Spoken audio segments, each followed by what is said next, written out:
Daydream, anticipazione episodio 109 e Mirreh dice a Leila di amarla. Jeanne e Sanem raggiungono Yuma con l'intenzione di parlare del matrimonio. Messa alle strette, lei si innervosisce e si inventa di avere un appuntamento dal parrucchiere. Sanem tranquillizza Jeanne in merito al comportamento della donna, gli dice che sta cercando di essere una vera madre per lui.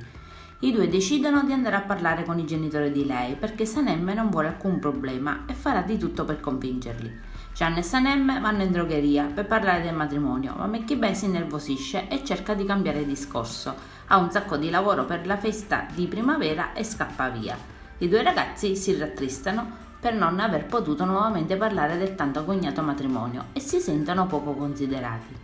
Mirreh e Leila parlano tra loro, lui le dichiara il suo amore, le dice che sa quanto lei lo ricambia e che ha rotto con Osman per questo motivo. Mirreh la prega di non nascondere i propri sentimenti per far sì che possano scrivere la loro storia. Leila non si sbilancia, ma gli comunica di aver detto ai genitori di essersi separata da Osman. Nel quartiere è tutto pronto per la festa, anche lo zio Mithat sta arrivando. Leila e Osman si incontrano lì, si sincerano che entrambi stiano bene, poi Osman le comunica di essere in partenza per un'offerta di lavoro. La saluta dicendo che lei è il suo primo amore e che spera che lei trovi qualcuno che la ami così come lui la ama.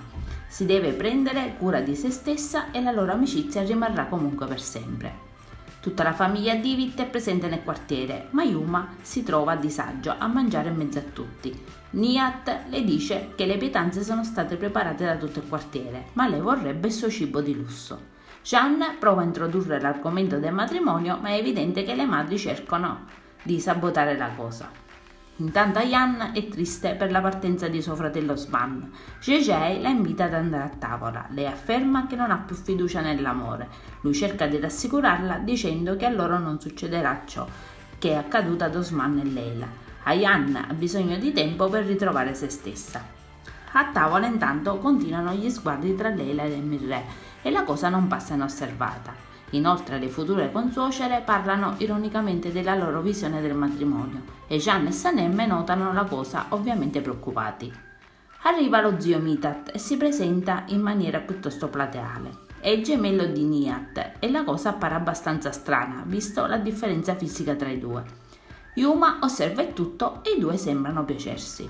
Lo zio vive a Milano, in Italia, e scambia poche parole in italiano con Jeanne, con cui però non ha subito un approccio positivo.